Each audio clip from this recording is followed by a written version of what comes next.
How to create a business presence on the web. The social media landscape is a confusing labyrinth for businesses who have a limited capital and time to enter into. It is yet another marketing platform that proponents laud the benefits of, and it is not going away anytime soon.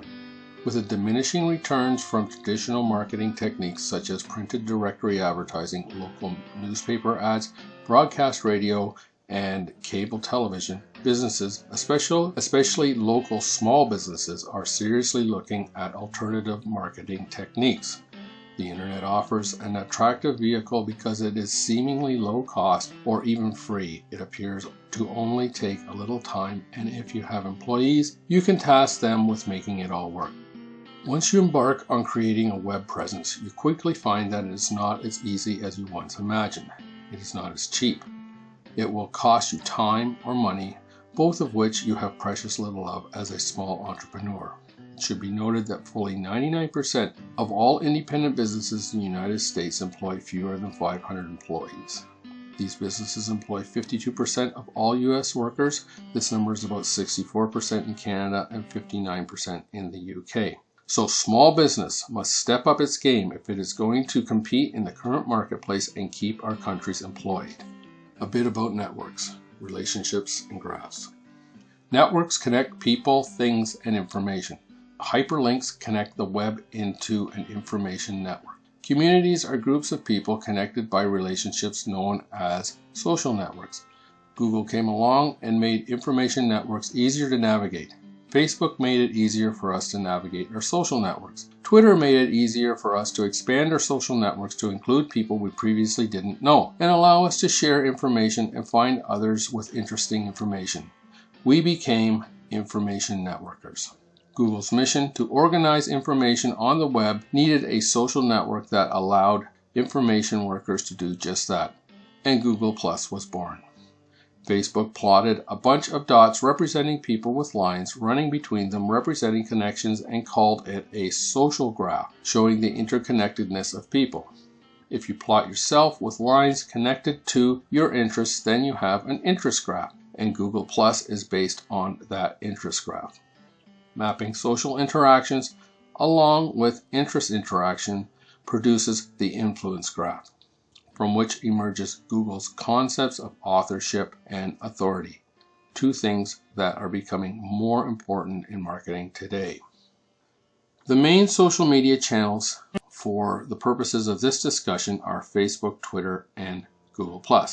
Each has a different flavor and intent behind it, so we look at the preceding paragraphs to see that Facebook is a good way to connect with people. Twitter is a good way to find new people to connect with. Google Plus is a great way to connect with information.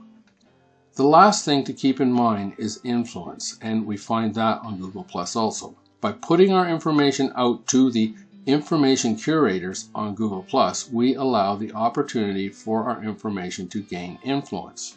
Semantic search. Semantic search is important to our marketing initiatives because it will emerge as the core of all searches over the next few years. At its heart, semantic search uses big data to understand the interconnectedness of information and people. The concept behind big data is that correlations between things emerge in large data sets that were not obvious when dealing with groups of smaller data sets. Currently, Google is mapping the connections between these data points and creating the knowledge graph, a collection of data points interconnected in a coherent manner. Data vectors of veracity, velocity, volume, and variety are applied to information in the knowledge graph in an attempt to return superior answers to queries posed by users. It is good to remember that Google's focus is to present users with the best answer and the best experience that it can. In using these data vectors, Google's algorithm is moving away from keyword searching and looking to understand concepts and intentions behind content. And as it becomes better at this, it will more precisely match the concepts and intentions behind content to the concepts and the intentions behind user queries. The fallout from this is that only the best matches for the user's intent will appear on the first page of the search engine results. Though it is early days, it would appear that the Hummingbird update to Google's algorithm attempts to have the algorithm understand the intent of users better, creating a unique selling proposition. Before going out to the internet and telling everybody what you do or who you are, you need to ponder what makes you unique. Why do clients use you or your product? What problem are you good at solving in the marketplace? I will use myself as an example here and work through the thought process of coming up with a USP. I start by listing my 3 strengths. I really get people. I understand what they are saying to me and to others, and sometimes I understand why they are saying it. Sometimes I can hear their message even if they cannot. 2.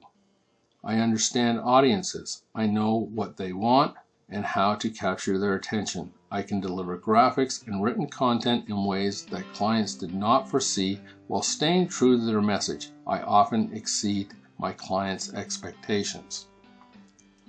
3. I work from first principles in HTML, cascading style sheets, JavaScript, and PHP. My code can be understood by any web developer and is completely transportable. I seek to make my clients completely free to go wherever they wish. Solving industry problems. So given these strengths, what industry problems can I solve? Be unique. How can I craft a sentence or 2 that conveys these ideas uniquely? What I came up with was this: helping my clients find their message and bringing it to the world eloquently. Though I have not incorporated my 3rd point into the USP yet, I write about it in my content. Content is king. We have a USP, and now we need some content to promote the ideas. There is a lot of content out on the net, so if you want yours to stand out, you need to make it on point and unique. You should start by writing some content that says what you do and who you are. This evergreen content can be incorporated into your website main pages. From there, you can expand on specific industry problems that you are qualified to solve for your clients. Some of this content can be incorporated onto your main web pages, and some of it can go into your blog as standalone articles solving specific problems for your clients. To find ideas for content, listen to your clients. What questions do they ask? What do they want to know about? What problems are they having? As you create content, you need to let people know that you have content, and to do this, you use social media. Creating a social media plan. Without all the foregoing, making a social media plan is a daunting task. I will assume for the moment that you have a Facebook profile and you can create a Facebook page.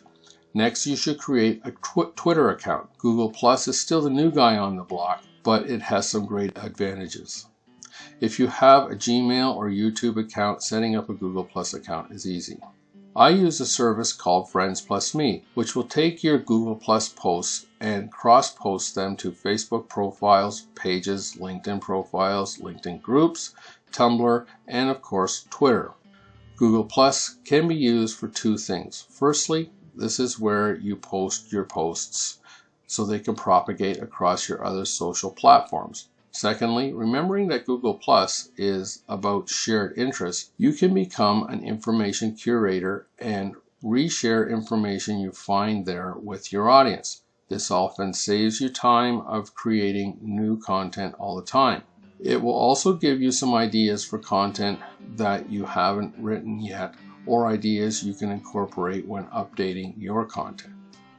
Facebook is a great way to stay in touch with people you know, your clients, and your friends. By posting here, you keep yourself in people's minds. They remember who you are, and they at times may learn something new about you. Any offerings you put out should definitely go on your Facebook page. Remember that visibility equals credibility. Twitter is a place to meet new people. The goal here is to find niches where your clients hang out, post stuff that is of interest to those clients, and surely there will be others there that look like your clients but are not yet. Your second goal is to get these people to connect with you on your other social platforms so you can engage them more deeply. Realistically, you need to spend 2 to 4 hours in a block creating a new content. You can do this weekly, bi-weekly, or monthly, but be consistent. I personally like bi-weekly. You also need to spend 3 10-minute periods each day putting up a post or curating content and reposting, and checking in on your platforms to engage with people who have engaged with you. 2 to 4 posts each day is usually sufficient. So, there you have it, folks, a step-by-step guide to creating your presence on the web.